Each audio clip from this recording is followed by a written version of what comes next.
हम लोग आज की इस पवित्र दिन में जो परमेश्वर ने हमारे लिए कराया है, आराधना करें, अपने आप को पिता परमेश्वर के हाथों में समर्पित करें, क्योंकि आज पुनरुत्थान पर्व के पश्चात दूसरा पर्व है।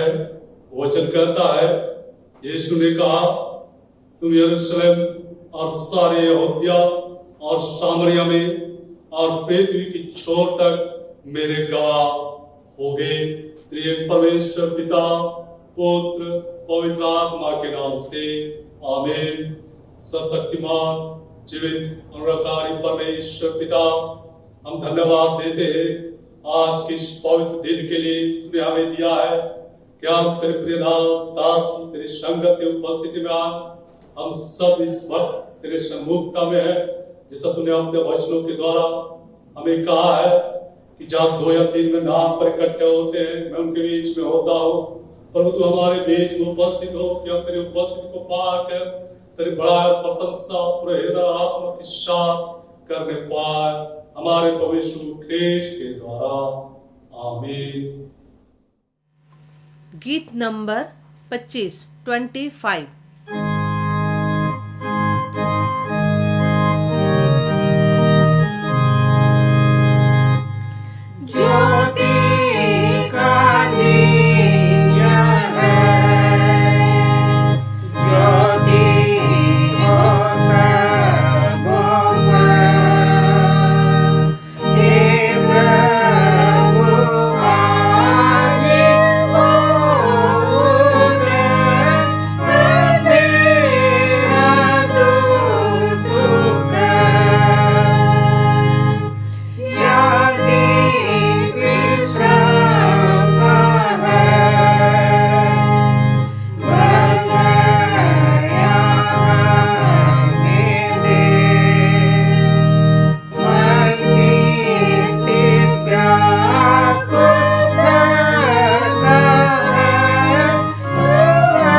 हम सर्वशक्तिमान परमेश्वर के सामने दीनता से अपने पापों का अंगीकार करें।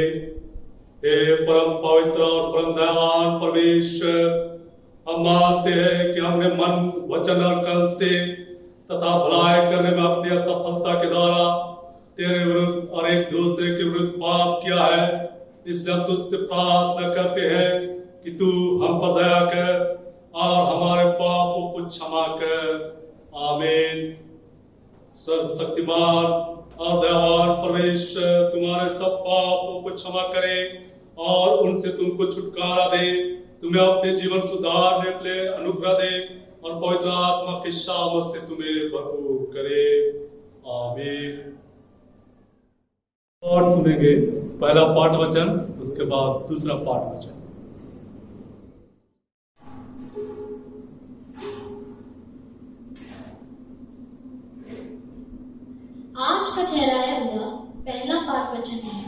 यंत्री पाठ के अनुसार प्रेरितों के कामों का वर्णन 2 अध्याय 22 पद से 32 पद तक। प्रेरितों के कामों का वर्णन 2 अध्याय 22 पद से 32 पद तक। यहाँ ऐसा लिखा है, हे इस्राएलियों, ये बातें सुनो।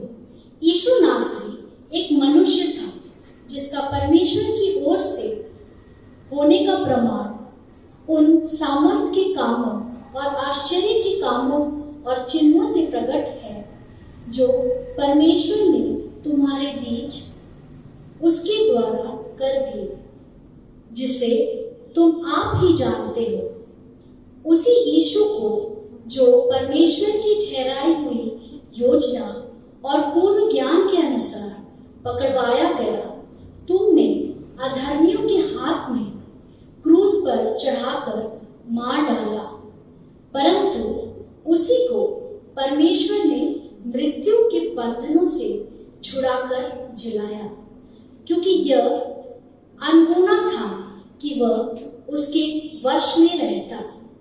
क्योंकि दाऊद उसके विषय में कहता है, मैं प्रभु को सर्वदा अपने सामने देखता रहा, क्योंकि वह मेरी दाहिनी ओर है, ताकि मैं डिग ना जाऊं। इसी कारण मेरा मन आनंदित हुआ और मेरी जीभ मगन हुई, वरन मेरा शरीर भी आशा में बना रहा, क्योंकि तू मेरे प्राणों को अधोलोक में ना छोड़ेगा और ना अपने पवित्र जन को सड़ने ही देगा। तूने मुझे जीवन का मार्ग बताया है, तू मुझे अपने दर्शन के द्वारा आनंद से भर देगा। हे भाइयों, मैं कुलपति दाऊद के विषय में तुमसे साहस के साथ कह सकता हूँ कि वह तो मर गया और गाड़ा भी गया और उसकी कब्र आज तक हमारे यहाँ विद्यमान है।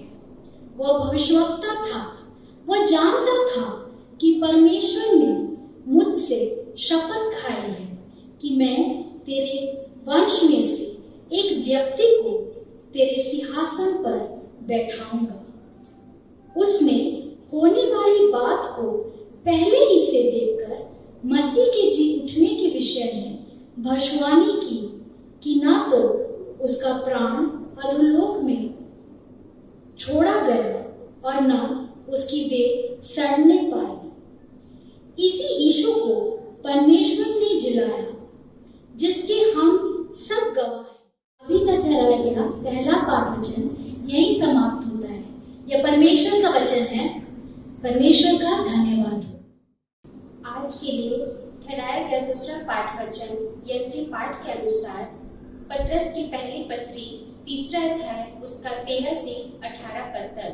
पतरस की पहली पत्री 3 अध्याय उसका 13 से 18 पद तक। वहाँ इस प्रकार लिखा है, और यदि तुम भलाई करने में उत्तेजित रहो तो तुम्हारी बुराई करने वाला फिर कौन है? और यदि तुम धर्म के कारण दुख भी उठाओ तो धन्य हो, पर उनके डराने से मत डरो और न घबराओ, पर मसीह को प्रभु जानकर अपने अपने मन में पवित्र समझो। और जो कोई तुमसे तुम्हारी आशा के विषय में कुछ पूछे तो उसे उत्तर देने के लिए सर्वदा तैयार रहो, पर नम्रता और भय के साथ, और विवेक भी शुद्ध रखो, इसलिए कि जिन बातों के विषय में तुम्हारी बदनामी होती है उनके विषय में वे जो तुम्हारे मसीह अच्छे चाल चलन का अपमान करते हैं लज्जित हो। क्योंकि यदि परमेश्वर की यही इच्छा हो कि तुम भलाई करने के कारण दुख उठाओ, तो यह बुराई करने के कारण दुख उठाने से उत्तम है। इसलिए कि मसीह ने भी अर्थात अधर्मियों के लिए धर्मी ने पापों के कारण एक बार दुख उठाया, ताकि हमें परमेश्वर के पास पहुंचाए। वह शरीर के भाव से तो घात किया गया, पर आत्मा के भाव से जिलाया गया। अभी का दूसरा पाठ वचन यही समाप्त होता है। यह परमेश्वर का वचन है। परमेश्वर का धन्यवाद हो। गीत नंबर 134 134।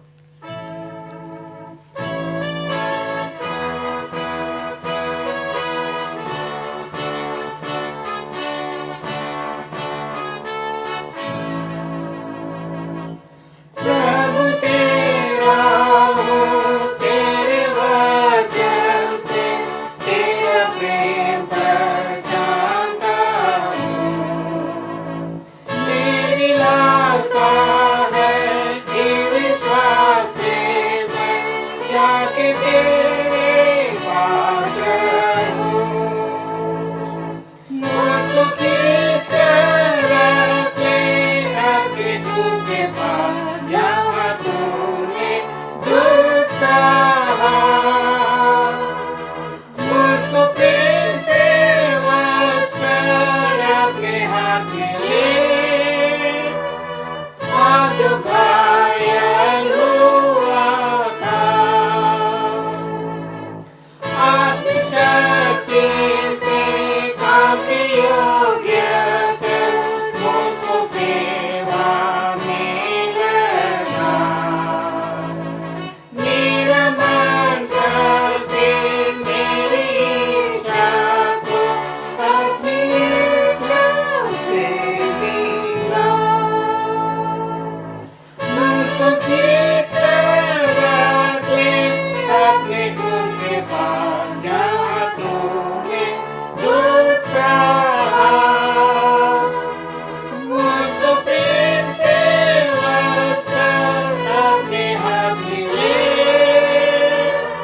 आज जो घायल हुआ था। अपनी प्रार्थना में जैसे मित्र से वैसे तुझसे बात करूं। जो एक घड़ी भी तेरे संग रहूं तो महा आनंदित हूँ। मुझको खींच कर रख ले अपने तुझसे पास, जहाँ तूने दुख सहा। मुझको प्रेम से वश कर अपने हाथ में ले, आज जो घायल हुआ था। सबसे गहरा प्रेम मैं न जानूंगा जब तक स्वर्ग न जाऊंगा। सबसे श्रेष्ठ आनंद तब मिलेगा जब तुझको आँख से देखूंगा। मुझको खींच कर रख ले अपने तुझसे पास, जहाँ तूने दुख सहा। मुझको प्रेम से वश कर अपने हाथ में ले, आज जो घायल हुआ था।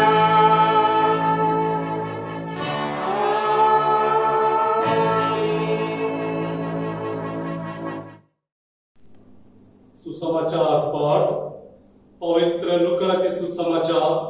पवित्र लूकाचे सुसमाचार उसके 24वें अध्याय में लिखा है और उसके 13वें पद से सुसमाचार आरंभ होता है।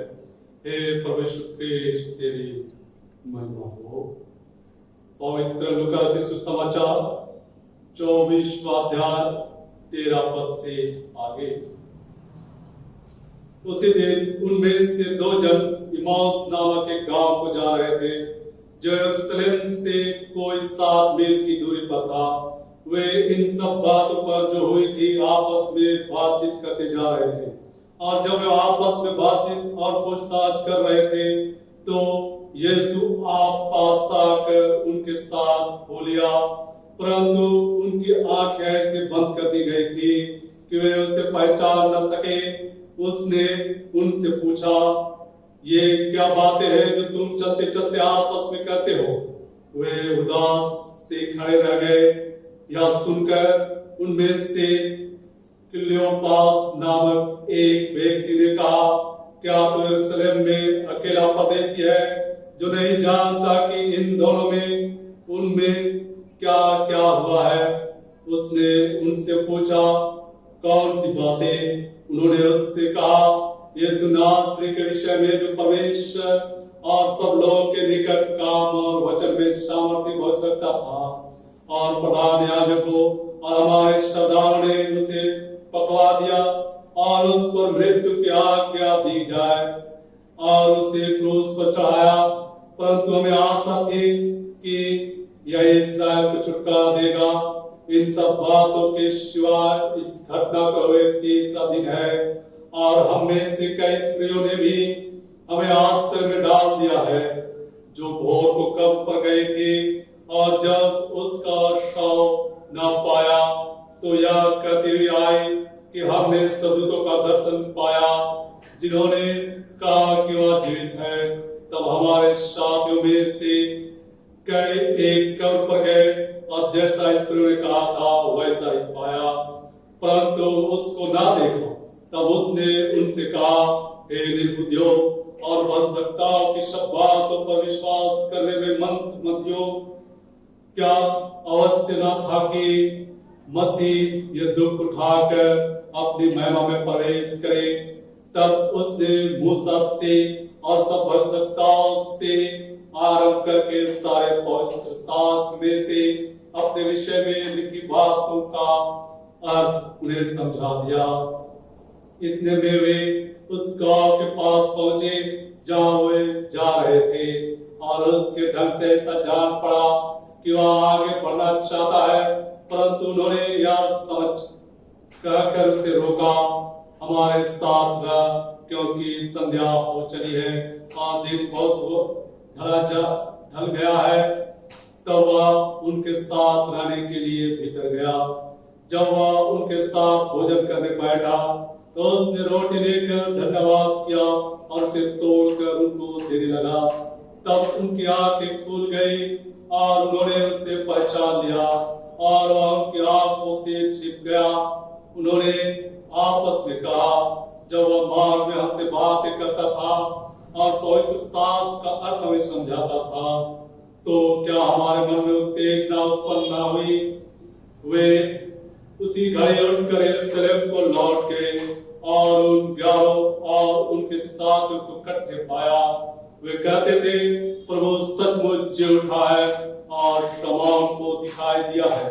तब उन्होंने मार्ग की बातें उन्हें बता दी और यह भी कि उन्होंने उसे रोटी तोड़ते समय कैसे पाया।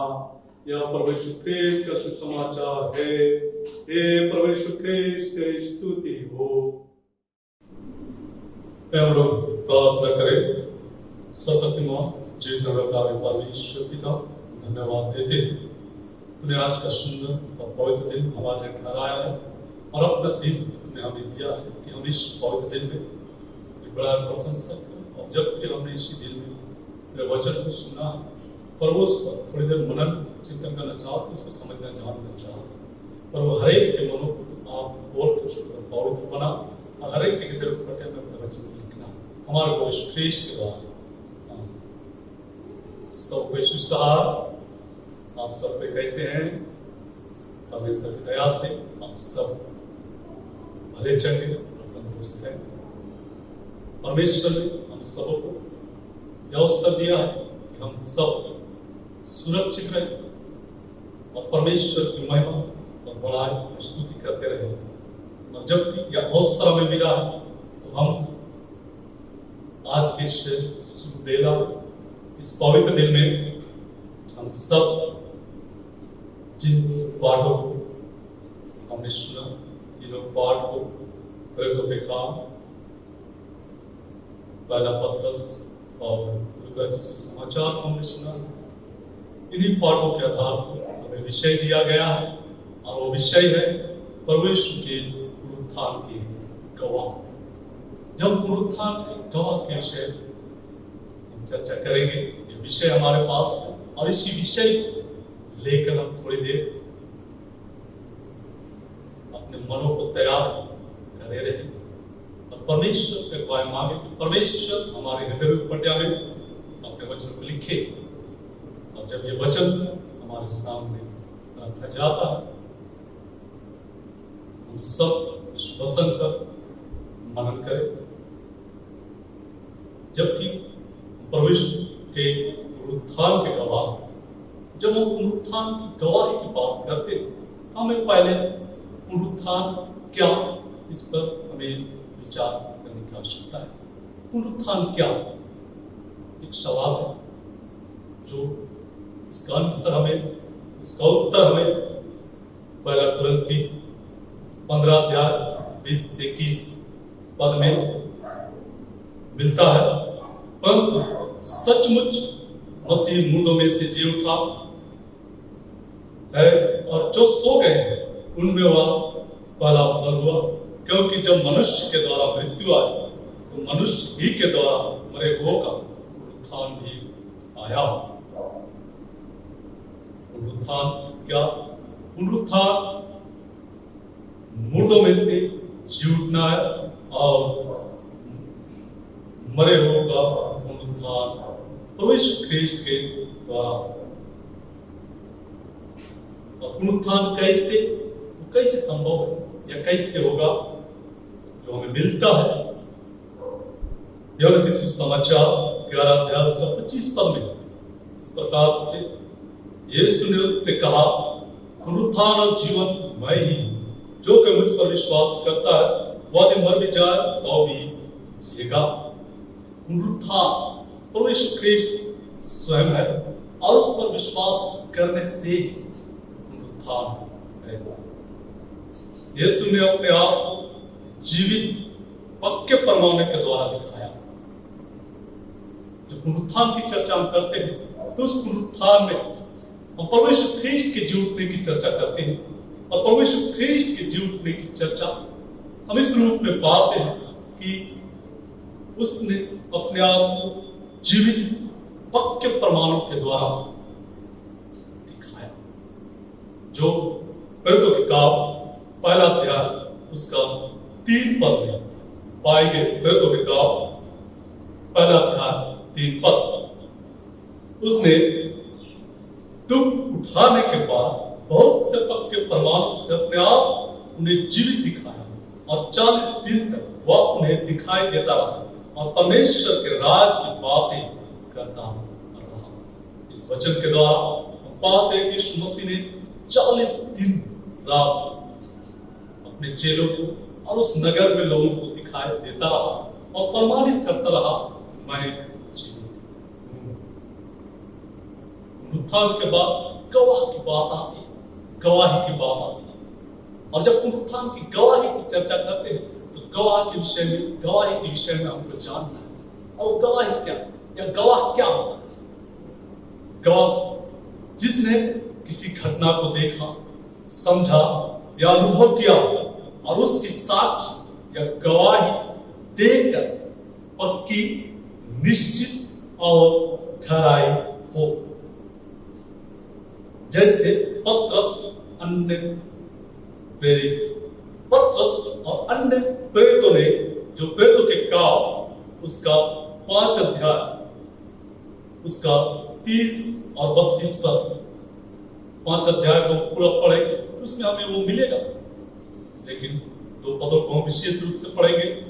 प्रेरितों के काम 5 अध्याय 30 से 32 पद में हमारे बाप दादों के परमेश्वर ने यीशु को जिलाया, जिसे तुमने क्रूस पर लटका कर मार डाला था, उसी को परमेश्वर ने प्रभु और उद्धारकर्ता ठहरा अपने दाहिने हाथ पर उच्च कर दिया कि वह इस्राएलियों को मन फिराव की शक्ति और पापों की क्षमा प्रदान करे। हम इन बातों के गवाह हैं, और वैसे ही पवित्र आत्मा जिसे परमेश्वर ने उन्हें दिया है, जो उसकी आज्ञा मानते हैं, इन बातों के हम गवाह हैं। वो गवाही प्रभु यीशु ख्रीस्त की गवाही चेलों ने दिया। अब हम प्रभु यीशु के पुनरुत्थान के गवाह हैं। कैसे? इस समाधान। अब हम परमेश्वर के पुनरुत्थान के गवाह हैं। कैसे? क्योंकि यीशु ने हमें अपना गवाह चुना। कैसे हम गवाह हैं? ऐसे गवाह है कि यीशु ने हमें अपना गवाह चुना है। ये पहली बात जो लूका रचित सुसमाचार 24 अध्याय 48 पद में पाते हैं। लूका रचित सुसमाचार 24 अध्याय 48 पद में, तुम इन सब बातों के गवाह, तुम इन सब बातों के गवाह। और दूसरी बात है, हमारा परमेश्वर पिता भी हमें गवाह ठहराया है।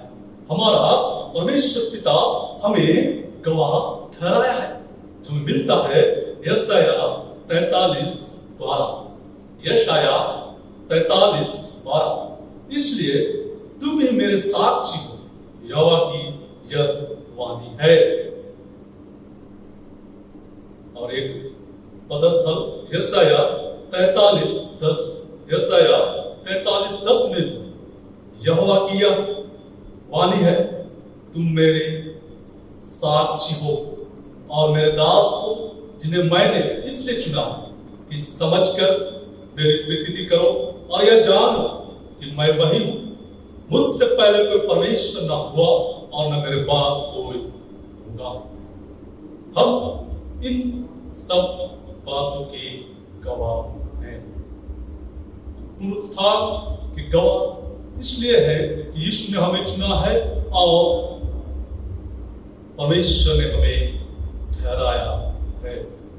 इसलिए हम जो परमेश्वर के नाम पर विश्वास करते हैं, जिस नाम से हमें उद्धार मिला, प्रेरितों के काम 4 अध्याय उसका 12 पद, किसी दूसरे के द्वारा उद्धार नहीं, क्योंकि स्वर्ग के नीचे मनुष्यों में और कोई दूसरा नाम नहीं दिया गया जिसके द्वारा हम उद्धार पा सके।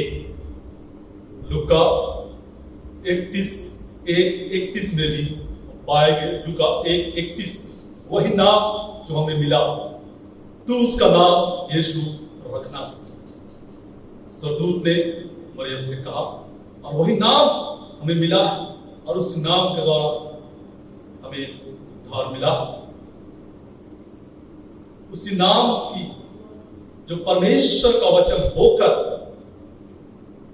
देहधारी हुआ, वही नाम जो देहधारी हुआ, तो यूहन्ना रचित सुसमाचार 1 अध्याय 14 पद में हम पाते हैं। और वचन देहधारी हुआ, वचन देहधारी हुआ और उसके आज्ञा मानने से, उसी वचन के जो देहधारण किया, जो प्रभु यीशु ख्रीस्त स्वयं है, और उसके आज्ञा मानने से हम धर्मी ठहरे। यीशु मसीह के आज्ञा मानने से हम सब धर्मी ठहरे। वचन रोमी 5:19 में, रोमी 5:19 में, क्योंकि जैसा एक मनुष्य के आज्ञा ना मानने से बहुत लोग पापी ठहरे, वैसे ही एक मनुष्य के आज्ञा मानने से बहुत लोग धर्मी ठहरेंगे। क्योंकि हमने उसी मसीह यीशु का बपतिस्मा लिया, क्योंकि हमने उसी मसीह यीशु का बपतिस्मा लिया। रोमी 6:3 में पाएंगे, रोमी 6:3, क्या तुम नहीं जानते कि हम सब जिन्होंने मसीह यीशु का बपतिस्मा लिया, उसकी मृत्यु का बपतिस्मा लिया, और हम में जीवन है, और हम में जीवन है। यूहन्ना रचित सुसमाचार 6:47 पद में, मैं तुमसे सच सच कहता हूं, जो कोई विश्वास करता है अनंत जीवन उसका है। पहला यूहन्ना 5:12 में भी वचन कहता है, पहला यूहन्ना 5:12, जिसके पास पुत्र है उसके पास जीवन है, और जिसके पास परमेश्वर का पुत्र नहीं उसके पास जीवन भी नहीं। इसी की गवाही को जो परमेश्वर के पुनरुत्थान के माध्यम से हमें मिला, उसे हमें निश्चित, पक्का और ठहराना है। उसी गवाही, उसके देहधारण की गवाही को हमें निश्चित, पक्का और ठहराना है। इन 3 बातों के द्वारा हम समझने का प्रयास करेंगे अपनी गवाही। पहली बात, परमेश्वर के पुनरुत्थान की गवाही को निश्चित करना। परमेश्वर ख्रीष्ट की गवाही को, उसके पुनरुत्थान की गवाही को निश्चित करना। मत्ती 18:16, मत्ती 18:16। हर एक बात 2 या 3 गवाहों के मुंह से निश्चित की जाए। हर एक बात 2 गवाह निश्चित की जाए। तो हमें परमेश्वर के पुनरुत्थान की गवाही को निश्चित करने के लिए कुछ बातों को करने की आवश्यकता है। पहली बात, इसे करने के लिए हमें एक दूसरे को क्षमा करना होगा। उसको निश्चित करने के लिए, उसके पुनरुत्थान की गवाही को निश्चित करने के लिए पहली बात, एक दूसरे को क्षमा करना होगा। मत्ती 18:35, मत्ती 18:35 में इसी प्रकार यदि तुम में से हर एक अपने भाई मन से क्षमा ना करेगा तो मेरा पिता जो स्वर्ग में है तुमसे भी वैसा ही करेगा। दूसरी बात, अपने आप का इनकार करना तथा अपना क्रूस उठाना। उस गवाही को निश्चित करने के लिए हमको अपने आप का इनकार करना होगा तथा अपना क्रूस उठाना होगा। मत्ती रचित सुसमाचार 16 अध्याय 24 पद। मत्ती रचित सुसमाचार 16 अध्याय 24 पद। तब यीशु ने अपने चेलों से कहा, यदि कोई मेरे पीछे आना चाहे तो अपने आप का इनकार करे और अपना क्रूस उठाए और मेरे पीछे बोले। तीसरी बात, विश्वास द्वारा परमेश्वर का कार्य। तीसरी बात है जो हमको उसके पुनरुत्थान को निश्चित करता है, वो बात है विश्वास द्वारा परमेश्वर का कार्य। यूहन्ना 6:29, यूहन्ना 6:29।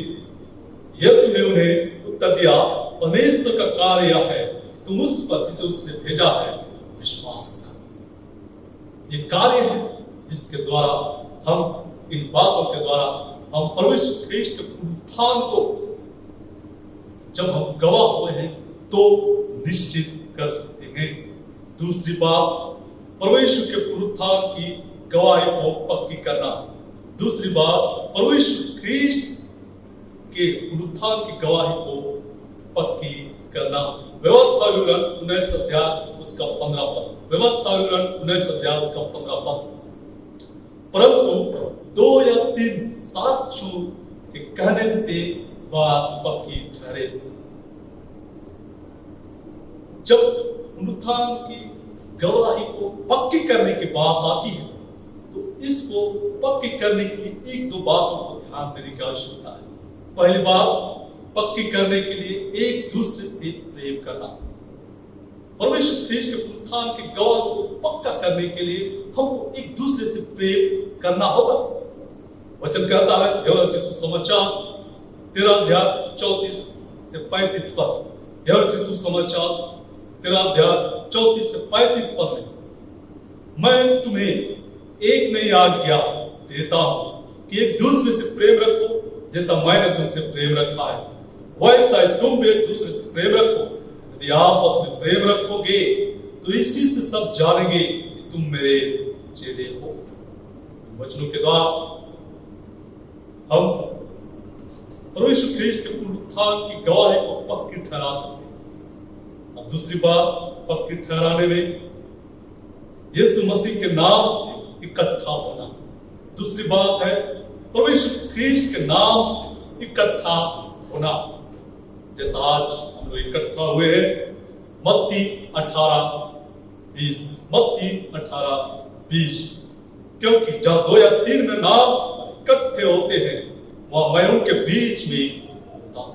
ये प्रमाणित करता है परमेश्वर ख्रीष्ट हमारे पास, हमारे बीच में है, क्योंकि वो जीवित है, इसलिए हमारे पास हम जीवितों के साथ हैं।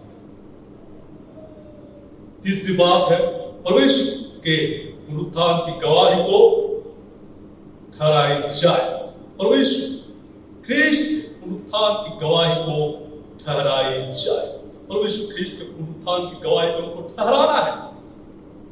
दूसरा कुरिन्थी 13 अध्याय उसका 1 पद में, दूसरा कुरिन्थी 13 अध्याय 1 पद में 2 या 3 गवाहों के मुंह से हर एक बात ठहराई जाएगी।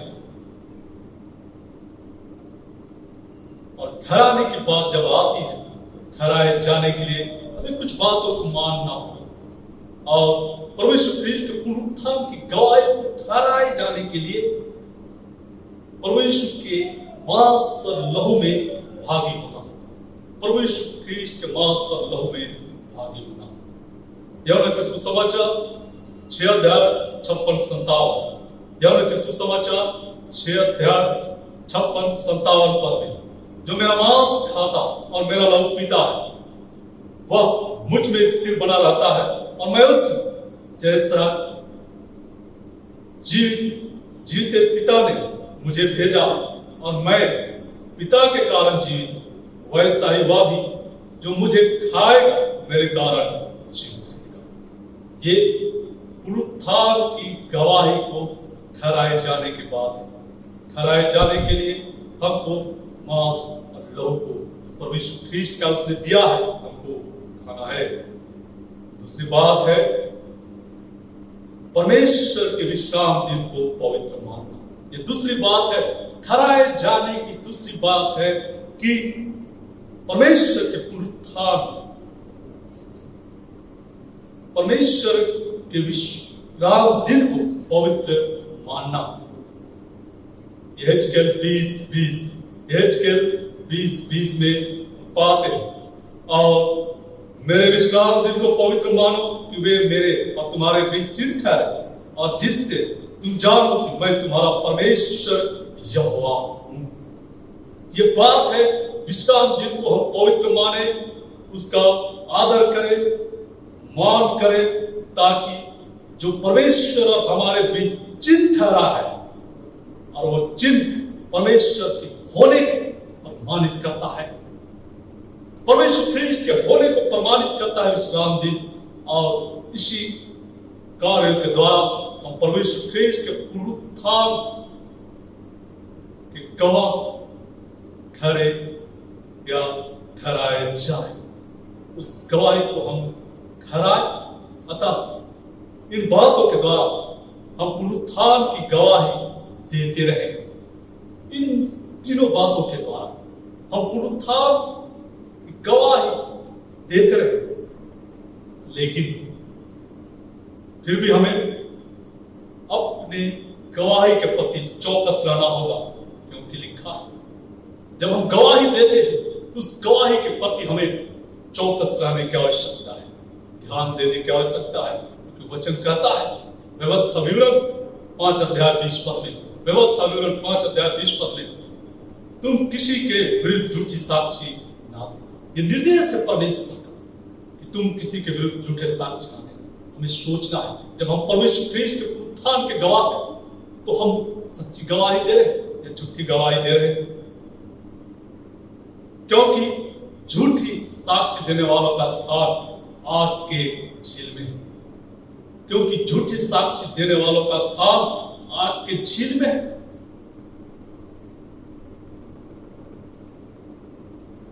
प्रकाशित वाक्य 21 अध्याय उसका 8 पद में वचन है।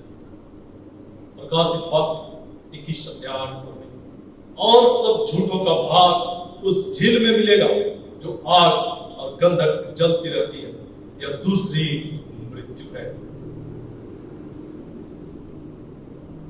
झूठी साक्षी देने का स्थान हमको सोचना है कि हम क्या गवाही दे रहे हैं, नहीं तो हमारा स्थान कहां होगा जहां आग और गंधक चलती रहती है, उस झील में।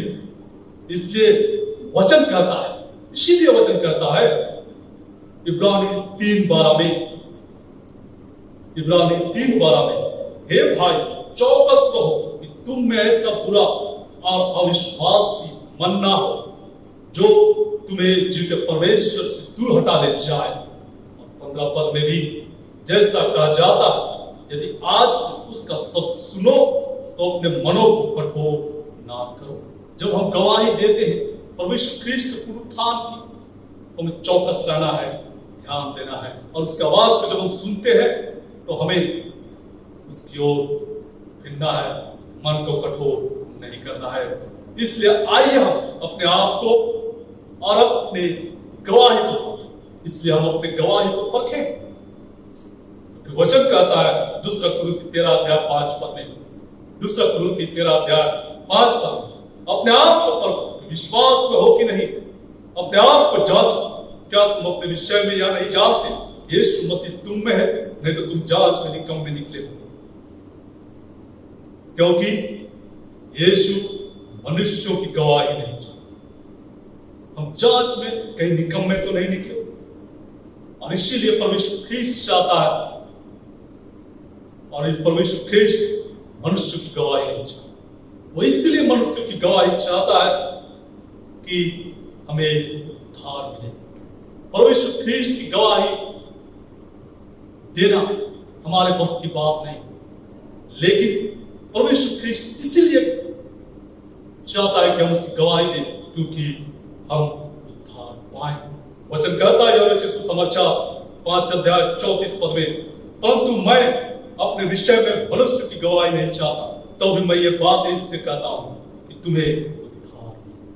ये वचन हमें साफ निर्देश करता है। जब हम परमेश्वर ख्रीष्ट की गवाही की बात करते हैं, उसके पुनरुत्थान की गवाही की बात करते हैं, इन बातों को ध्यान में रखते हुए हम परमेश्वर के सामने दीनताई से, नम्रता से, विश्वास के साथ चले और पुनरुत्थान के गवाह बने। परमेश्वर इन वचन पर आप सबों को बहुत आशीष दे। प्रार्थना करें। सर्वशक्तिमान प्रिय परमेश्वर पिता, धन्यवाद दे, तूने हम सबों पर अपने अनुग्रह की दृष्टि बनाया, हमें आशीषित किया, सुंदर अवसर हम सबों ने तेरे वचन को सुना। अब यह वचन हमारे जीवन में लाभदायक और गवाही देने का कार्य हमारे परमेश्वर ख्रीष्ट के द्वारा। आमीन।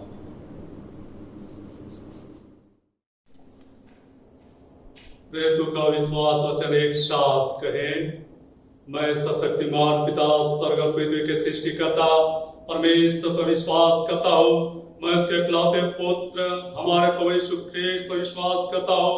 वह पवित्र आत्मा के सामर्थ से घर में आया और कुंवारी मरियम से जन्मा। उसने पेंतुस पिलातुस के शासन में दुख भोगा। वह क्रूस पर चढ़ाया गया, मरा और गाड़ा गया और मृतक लोक मुद्रा तीसरे दिन वह जी उठा। वह स्वर्ग पर चढ़ गया और पिता के दाहिने ओर विराजमान है। वह जीवित और मृतक न्याय करने को फिर आएगा। मैं पवित्र आत्मा पर, पवित्र कैथोलिक कलीसिया पर, संतों की संगति, पापों की क्षमा, देह के पुनरुत्थान और अनंत जीवन पर विश्वास करता हूँ। आमीन। गीत नंबर 131 131।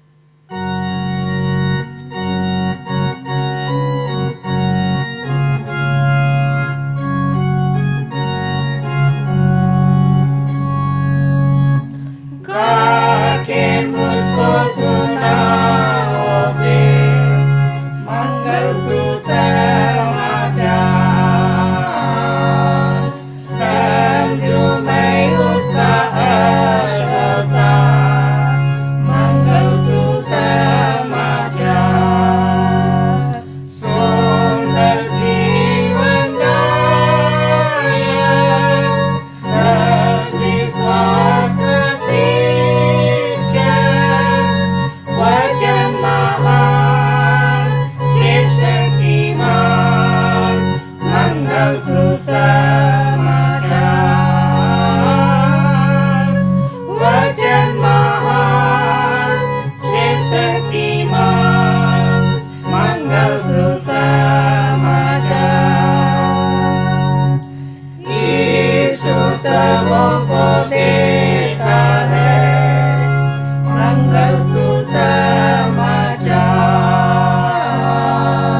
करे। हे सशक्तिमान पिता, हमें आवाज दे कि जिस प्रकार शिष्यों ने रोटी तोड़ते समय अपने पुनर्जीवित त्राणकर्ता को पुनः पाया, वैसे ही हम भी उसकी उपस्थिति को हर समय अपने मध्य अनुभव करें और आनंद से उसकी उद्धारकारी सामर्थ्य की गवाही दे सके। उसी के द्वारा तेरे पवित्र आत्मा के साथ एक परमेश्वर आप और सदा जीता और राज्य करता है। आमीन। हम महामारी के लिए प्रार्थना करें जो कोरोना वायरस के रूप में पूरा विश्व में फैला है।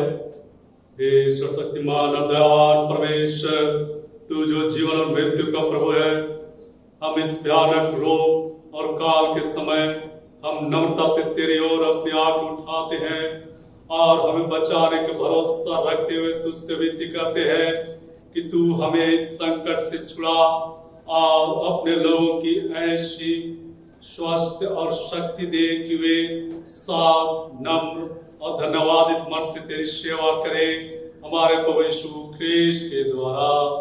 आमीन। सारे कलीसियाओं की एकता के लिए हे सशक्तिमान परमेश्वर, अब विनती करते हैं कि तू कृपा कर समस्त ख्रिस्त विश्वासी लोगों को शांति, निष्कपट मेल मिलाप और दृश्य और अदृश्य एकता प्रदान कर, हमारे प्रभु यीशु ख्रीस्ट के द्वारा। आमीन। हमारे देश के सारे अधिकारियों के लिए हे परमेश्वर, जिसके द्वारा अधिकारी राज्य करते और न्याय करता धर्म से विचार करते हैं, हम विनती करते हैं कि तू अपनी निरंतर आशीष से हमारे देश के अध्यक्षों की सहायता कर कि जो अधिकार तूने उन्हें दिया है उसे योग्य रीति से चलाते हुए वे उस प्रजा की जो उन्हें सौंपी गई है न्याय और धर्म से अगुवाई करे, हमारे प्रभु यीशु ख्रीस्ट के द्वारा। आमीन। हमारे देशवासियों में मेल मिलाप और भाईचारे की वृद्धि के लिए हे परमेश्वर, धर्म के राजा, हम विनती करते हैं कि तू न्याय और मेल मिलाप के मार्ग पर हमारे अगुवाई कर, सारा अंधेरा और बुराई को नाश करने में हमें ज्वलित कर और यह दे कि प्रत्येक मनुष्य अपना उचित प्रतिफल पाए और प्रत्येक अपने भाइयों की उचित सेवा करे, ताकि हर एक मनुष्य सबों के उपकार के लिए जिए और सब एक दूसरे की चिंता करे, हमारे प्रभु यीशु ख्रीस्ट के द्वारा। आमीन। जगत में मेल मिलाप के लिए हे सशक्तिमान परमेश्वर, सत्यता और मेल के विचार तेरी ओर से होते हैं। हम विनती करते हैं कि तू सबों के मन में मेल की निष्कपट इच्छा उत्पन्न कर और अपने ईश्वरीय ज्ञान से उन सबों को अगुवाई कर जो जगत के मेल के लिए परामर्श करते हैं, ताकि तेरा राज शांति के साथ आगे बढ़ता जाए, जब तक पृथ्वी तेरे प्रेम के ज्ञान से भरपूर ना हो, हमारे प्रभु यीशु ख्रीस्ट के द्वारा। आमीन। सुसमाचार प्रचार के लिए हे परमेश्वर, तूने सब जाति के मनुष्यों के एक गिलों से सारी प्रीति पर वास करने के लिए उत्पन्न किया और अपने धन्य पुत्र को इसलिए भेजा कि जो दूर है जो निकट है दोनों को मेल का प्रचार करे, या और दे कि इस देश के सब लोग तुझे टटोल कर पाए। और हे ईश्वर के पिता, उस प्रतिज्ञा को शीघ्र पूरा कर जो तूने की है कि मैं सारे मनुष्य पर अपना आत्मा डालूंगा, हमारा प्रार्थना यीशु ख्रीस्ट के द्वारा। आमीन। हे प्रातः के सृजनहार, तू अंधकार को दूर कर कि जगत को प्रकाश ले आया है, हमारे मत से पाप का अंधकार मिटा दे, हमारे हृदय में अपने सत्य का प्रकाश उत्पन्न कर और हमारे हाथों को भले कार्य करने के लिए सफल बना। तेरा पुत्र यीशु ख्रीस्त सत्य ज्योति है, उसी के द्वारा तू हमें प्रकाश और आनंद प्रदान कर। आमीन। हे अनंत परमेश्वर पिता, तेरे सामर्थ से हमारी सृष्टि हुई है और तेरा प्रेम द्वारा हमारा उद्धार हुआ। तू अपने पवित्र आत्मा के द्वारा हमारा मार्गदर्शन कर और हमें सफल बना कि आज हम अपने आप को प्रेम से तेरे और एक दूसरे की सेवा में अर्पण करें। आमीन। हे सशक्तिमान परमेश्वर, तूने हमें ऐसा अनुग्रह दिया है कि हमने इस समय चित होकर तुझसे अपनी साधारण विनती की है और तू प्रतिज्ञा करता है कि जब 2 या 3 में नाम पर इकट्ठे हो तब मैं उनका मांगा और दूंगा। अब हे प्रभु, अपने दासों के मनोरथ और विद्या स्थिति से पूर्ण कर, जिनसे उनका परम लाभ हो। इस लोक में अपने सत्य का ज्ञान, परलोक में अनंत जीवन हमें दान दे। आमीन। गीत नंबर 226 226।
हम पर दया कर। हे प्रभु हम पर दया कर। हे हमारे पिता तू जो स्वर्ग में है, तेरा नाम पवित्र माना जाए, तेरा राज आए, तेरी इच्छा जैसे स्वर्ग में पूरी होती है वैसे पृथ्वी पर भी हो। हमारे दिन भर की रोटी आज हमें दे, हमारे अपराधों को क्षमा कर जैसे हमने अपने अपराधों को क्षमा किया है। हमें परीक्षा में न डाल परंतु बुराई से बचा, क्योंकि राज पराक्रम और महिमा अब सर्वदा तेरी है। आमीन। हम समापन प्रार्थना करें। सशक्तिमान एक अनुग्रहकारी परमेश्वर पिता, धन्यवाद देते हैं आज की सुंदर दिन को जितने हमारे ठहराया और तूने हमारे बीच में अपनी संगति दी है। हम सबों से तूने बातें और हमारे प्रार्थना निवेदन को तूने सुना है। प्रभु तुझको धन्यवाद देते हैं जब अब हम विदा हो, प्रभु अपने अपने कार्यों में लगे। जो राज तूने हमारे लिए ठहराया उस राज में जाएंगे तो हम तेरे जीवित गवाह बने रहे, और उस पुनरुत्थान की जो तूने अपने प्रिय पुत्र यीशु ख्रीस्त के द्वारा हम सबों को दिया है, गवाही देते रहे। ऐसे अगुवाई हर एक प्रिय जनों के तुझसे चाहते हैं। और जबकि ये संकट का समय है, इस संकट के समय में तो प्रभु हर एक प्रियो को जो तेरे पवित्र नाम से जाने जाते आप संभालेगा, और जो तेरे पवित्र नाम को नहीं जानते उसको भी तो आप संभाल, उन पर भी अपने अनुग्रह दया की दृष्टि बना, और उनको भी अपने प्रेम और भय से भर, ताकि वे तेरे महान प्रेम को, तेरे बलिदान को और तेरे पुनरुत्थान को जान और समझ सके। हमारे प्रभु यीशु ख्रीस्त के द्वारा आमीन। हम अनुग्रह वचन एक साथ कहें। और हमारे प्रभु यीशु ख्रीस्त का अनुग्रह, ईश्वर पिता का प्रेम और पवित्र आत्मा की सहभागिता आप सबके साथ रहे और आपके साथ भी। सबको शुभ सहार।